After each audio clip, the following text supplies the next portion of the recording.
Hello Hasan, this is Mashnu and I'm going to make a review of your game. The game that you sent me that you played against the chess engine Chessmaster, the chess computer, and you won this game, and it's a very nice game. You played this beautiful sacrifice on g5 at let me see, move 10, and was a very good decision, I must say, because the game starts in a very calm way. Let's have a look at the moves. It's e4, e5, and then we have these 4 knights opening. With bishop to c4, it gets into a well, some people call this the Italian 4 knights variation. Other people call it the Hungarian defense. But well, anyway, we can say that this is a very symmetrical position, and many times in symmetrical positions it's not that easy to find a way to imbalance the position. But the way you did it was actually very effective. Here you placed d3, d6, castle, castle. So this is all very logic, developing the pieces, having a strong center, castling.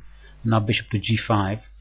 Another option, by the way, in this type of positions is to play bishop to e3, because this double pawn, if black takes, is actually not any harm for white. Here f takes e3, then in this case actually this double pawn gives also an open f file for white that can be used, and the option of advancing d4, dissolving perhaps this double pawn. This pawn on e3 is not a weakness, since it's not easy to attack it, and it controls these 2 important squares. But anyway, that's just another idea to play in this position. What you did is not bad at all. Bishop to g5, pinning this knight on f6, so in a way threatening knight to d5 here already, because this bishop of black is out of the pawn chain, and normally we say that that's a good thing, because the bishop is not locked in his own pawn chain. But in this case it actually misses the opportunity to go back to e7 to break this pin. That's why here the move knight to d5 is already a threat to create an ugly double pawn here on f6. Let's see, Chessmaster played here h6, so he's aware of this threat and starts immediately a counter threat. And here you have to make a choice whether to move the bishop away or to take the knight on f6. Taking would have been also an option, but well, let's have a short look. If you would have taken, then queen takes, and then you can play knight to d5, winning a tempo, attacking the queen and the pawn on c7 as well. So there is only one reply possible actually for black, and that's to move the queen back to d8, defending c7. And here you could continue with c3 with the idea of playing d4 after this. It's a different approach. And I don't want to say that it's better, it's just a different idea. Now here bishop to h4, bishop to e6, knight to d5, again with the threat of taking on f6. So Chessmaster plays g5, a very logical reaction, and here you come with this beautiful sacrifice that is interesting in the sense that you need to have a kind of chess intuition for this type of sacrifices, because you cannot, it's actually almost impossible to calculate everything in this position, but you can conclude that this sacrifice is sound. You can play it because after taking on g5, black takes first on d5, you take with the pawn, so also the knight on c6 is attacked. You must take on g5. Now you take back, and then the knight from c6 goes away to a5. So this is, let's say, the result of this sacrifice. And if we look at this position, well, the compensation is of course clear. these two pawns are missing now, so the black king will be vulnerable, and again this bishop is out of the pawn chain, so it cannot easily be used in the defense of the dark squares on the king side. And besides that, since your e-pawn is not longer on e2, this queen has freedom to move here over this light square diagonal. Of course not immediately to one of those two squares, but your next move is queen to f3 here. That is a very strong move. This is also something important to remember, that when you have attacking chances, it's very, very important to keep the pressure up, and that's exactly what you're doing here correctly. I find that here already white stands better, even if you have less material because you sacrifice a piece, but we can say actually that these two pieces are also not participating really in the game. So if we look at the king side, you have absolutely very good attacking chances. But well, there is a direct threat, of course, and that is to take on f6, so black moves king to g7. And here you played very wisely the move rook a to e1, bringing more pieces into the attack. The idea is to bring the rook to e4 and then to h4 or perhaps to g4 to continue this strong attack against the black king. Now here black took on c4 and you took again. Well, it's not a big deal losing that bishop on c4 because it was actually the only piece that was very difficult to bring into the attack. So you're not going to miss this bishop. Now he plays bishop to b4, attacking your rook. And well, here there are actually several options. You could try rook to e4, you could try rook to e3, or to play c3 as you did in the game. I think that all these options are correct. The idea of rook to e3, by the way, you played c3, but let's have a short look at rook to e3. The idea would be to, after this, bring the queen to f5 to make the third rank available, so the rook can move to h3 or to g3. Of course, another option is to play rook to e4 with the same idea, to bring later the rook to h4 in combination with queen to f5, so we can trade here on f6 and then have a deadly attack on h7 with queen to h7. So these are possible attacking ideas. What you did here is to play c3, forces black to move the bishop away, and here you continue with b4, and that's something that, well, it's not bad to do, but it's a bit strange. I find that you well, perhaps you didn't find much ideas to continue on the king side, and you started chasing away this bishop. But it's actually not necessary. It's rook to e3 or rook to e4. Those moves are still possible. Well, perhaps not rook to e3 because of bishop takes. Oh no, wait a minute. We can play rook to e3 immediately, actually, because it cannot be taken. If it's taken, then f takes e3, and then we have this extra piece attacking f6. So that would be an option. And let's see rook e4 here. It's very aggressive. It's very aggressive already, and this bishop is not doing much harm there, so we could continue simply the attack here, right? Let's say if rook to h8 to try to defend the h file, we could continue with rook to g4, threatening of course to take on f6 with double check and winning the queen. If the king moves away, then simply f6 falls. So black has a problem in the defense of f6, and if it tries a sacrifice by taking on g4, I don't think this is going to give him enough compensation. We take here, he takes back, and then we take the knight with check, so it leads to a superior position for white because of this queen. But well, let's return to the game, because what happened in the game was that instead of rook to e4 you played b4, and it's not a bad move, of course, because you are forcing your opponent to react, and it's a tempo winning move anyway, so it's not a mistake. I was just surprised that you moved on the queen side instead of continuing the attack on the king side, that's all. Now here king to g6 plays, so the bishop is under attack. Bishop to h4, bishop to b6, and now a4.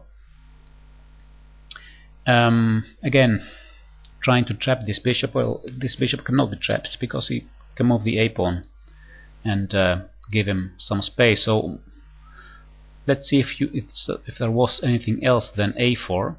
Can we try something on the king side? How about a check on g3, for example? Let's see. Queen to g3 check. Where does the king go? To h7. Now bishop takes f6. Queen takes f6, rook e4, threatening checkmate on h4. Very difficult to stop. There is in fact no way to escape to this check on h4. You will have to give the queen for a rook, right? So this would be again a way of continuing the attack on the king side. Well, let's continue with the game, because after a4 you are threatening, of course, a5, so we can say that no time is lost. So he must do something against that, and he plays a5 and you play b5. And now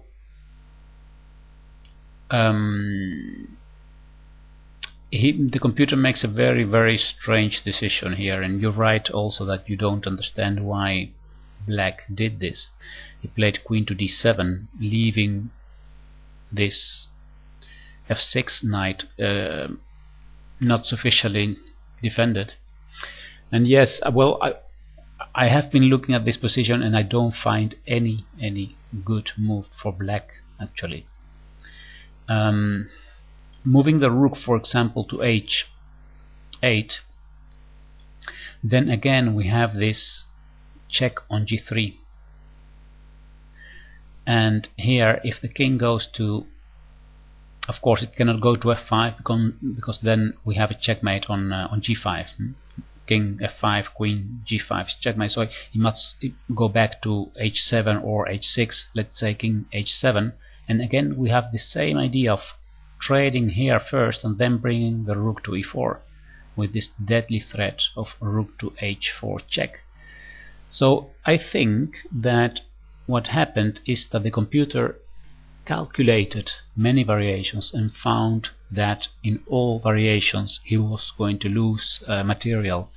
So he decided to make a move giving this knight away immediately, but activating a bit his queen and connecting his rooks. But of course it's not enough. It's in fact losing, but there was no way to save the game with this idea of queen g3 check and then the rook lift.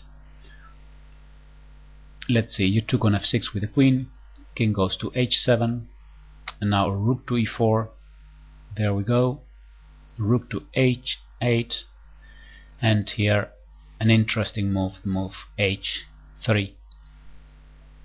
Very good move, gives support to the square g4, so later you can move the bishop away and then bring eventually the rook to g4. That's also the continuation in the game, rook a to e8, bishop to g5, now threatening direct rook to h4 check, of course, followed by rook takes h8 checkmate. So black must move the king to g8, the only way to prevent a quick checkmate. And now rook to g4. It's a good attacking move. There are actually several attacking moves possible. Also bishop to h6 is a nice attacking move here, because you are threatening checkmate here on g7, and there is no way to stop that. So black would have to sacrifice here the exchange, and the attack continues because now black threatens rook to g4 check, and then queen takes g4 would be the only option. So that means to prevent this, he would have been forced to play f5, and here you can give a check first on g6. After the king moves away, then move the rook to h4, threatening checkmate. Well, not yet checkmate, but check, king moves, check again, and win the queen. Several attacking ideas. You chose for rook to g4, and that's also an excellent way of continuing the attack, of course. Rook to h7. Now the check on h6, so now the rook is giving check, and here there is no other possibility than giving a queen for black. Queen takes g4, h takes g4, and here you played e4. I'm sorry, the opponent played e4. You ask yourself here in this position, let's say the question, oh no, one move later, here after e4 you ask yourself the question if it would have been wise here to play rook to e1 instead of the move that you did in the game, g5. Well, I think that both moves are winning. If we look at this position and we evaluate it, we can say that these two rooks are not working together. The rook on h7 doesn't have any square to go to come into active play, and you have two pieces direct in the attack involved. So yes, it would be an idea to activate this third piece into the attack, but since black is so cramped in this position, there is no the pieces are not working together of black. It's actually not any problem making some other moves with white, because it's almost impossible for black to rearrange his troops. So the move g5 is actually fine. g5, rook to e1 would have been good as well. He plays e3 now. You take on e3. He takes with bishop, and then king goes to h1. Perhaps it would have been an idea to go to h2, to go with a rook to h1. Is that something? Let's see, rook king to h2. Well, what can black do? There's not really something with a threat here that he can try.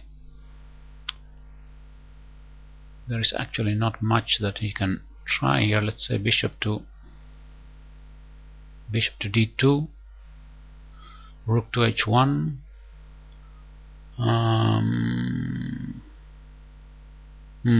It's not that clear, the pattern. Well, king to h1 is also good in the sense you can also bring the rook to f3 and to h3, or to f3 and g3, and then advance threaten g6. Yeah, so yeah, this is it's fine. It's perfect. Bishop to c5. Now g3. Oh yeah, that's it. Actually, you take now a bit more time to bring the king to g2, and then you advance with the king. So this, perhaps king to h2 would have been faster, but that's just a minor difference because the position is wonderful for white. Bishop to a7, king to g2, rook e2 check, king to h3, and rook to e8 back, king to h4. Yeah, rook to a8. Black has nothing than to wait. It's very sad for black in this position because it can only wait and await the attack of white. King h5, bishop e3, and now a nice move, very creative, rook to f4. Of course, there is also another way to try to win this, to bring the rook to h1, for example, or to e1 and to enter on e7 would also be a very strong continuation. But this is very creative. Rook to f4. He takes on f4. You take back, and now you have this supported pawn. So f5 and g6 look already killing. He plays rook to f8, and here you play g6, and this attack is rolling.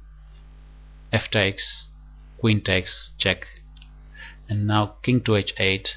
And here, let me see if it was here or not in my annotations. Yes, here actually there was a very easy way to simplify the position, because what you did was winning, but it was a long way, and you could here simply take on h7, queen takes h7, simple chess, king takes, and then bishop takes f8, totally one ending, right? Perhaps you didn't see this. You played f5, still winning, of course. Rook to g8, queen to f6, queen g to rook g to g7, and here you decide to trade your two pieces for his two rooks, and that's a simplification that, of course, is a wise thing. You get a one pawn endgame. So this is what happened.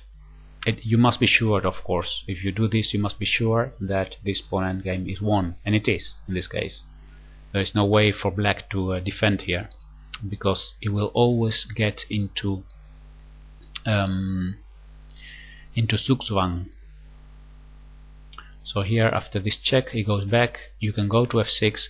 If these pawns would all have been fixed, this would be a draw, because you cannot, black would not be able to move. But this is the moment where the zugzwang idea comes. He moves b6, but now you can simply move again the king, and black must make a move. So you force him, in fact, to give the opposition away. He must move the king to e7, and now advancing the king leads to a nice win. And this is just a few more moves until the checkmate on b7, queen to b7 checkmate. So, summarizing a very good game that you played here, I'm very pleased to see how, let me return to the beginning, how you manage in this let's say very symmetrical opening, how to disimbalance the position with this beautiful sacrifice on g5. After knight takes g5, your position is good already. You have absolutely enough compensation here for the sacrifice piece. So this is a very nice sacrifice, and the continuation is also very good, because you continue putting pressure on the weakest points of black's position. You bring all your pieces into the attack, so entering with this rook, using it on e4 later, and it's actually a game that I would say is one whole thing. So that's very well played. Okay, I'll say goodbye now. Thank you for sending this game. I hope you enjoyed this review, this analysis, and if you have any other game that you want me to look at, just you know how to do it. Alright, thank you very much, and have lots of fun and success with chess. Alright, thank you, goodbye.